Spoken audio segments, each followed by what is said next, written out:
ஈரோடு கோபிச்செட்டிப்பாளையத்தில் முன்னாள் அமைச்சர் செங்கோட்டையன் செய்தியாளர்களை சந்தித்து வருகிறார். அது நேரடி காட்சிகளை தற்போது பார்க்கலாம். பேரறிஞர் பெருந்தகை அண்ணாவுடைய பிறந்த நாள் நிகழ்ச்சி சீரோடும் சிறப்போடும் எழுச்சியோடும் கோபிச்செட்டிப்பாளையம் மாநகரத்தில் இன்றைக்கு நடைபெற்றுக் கொண்டிருக்கிறது. குறிப்பாக பேரறிஞர் அண்ணா அவர்கள்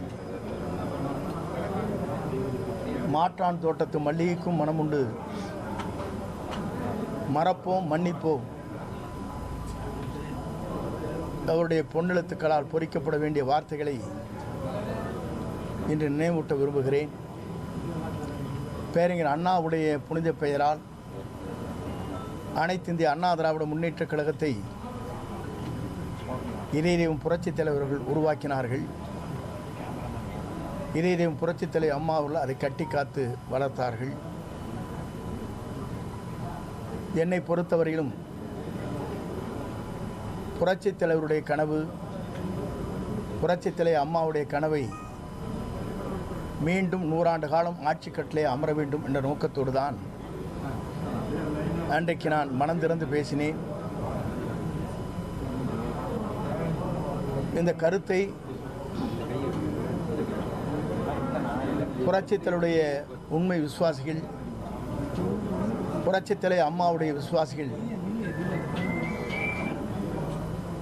இன்று அதற்கான பெரும் வரவேற்பு கிடைத்திருக்கிறது. என்னுடைய நோக்கம் இயக்கம் ஒன்று பெற வேண்டும், புரட்சித் தலைவருடைய அவர்கள் அம்மாவுடைய ஆட்சி மலர வேண்டும் என்ற நோக்கத்தோடு தான் இந்த கருத்துக்களை அன்றைக்கு 5ஆம் தேதி என்று பிரதிபலித்தேன். இதை பொறுத்தவரையிலும்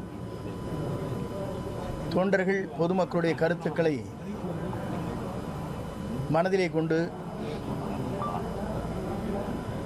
புரிய வேண்டியவர்கள் புரிந்து கொள்ள வேண்டும் என்ற வேண்டுகோளை நான் வைக்க கடமைப்பட்டிருக்கிறேன்.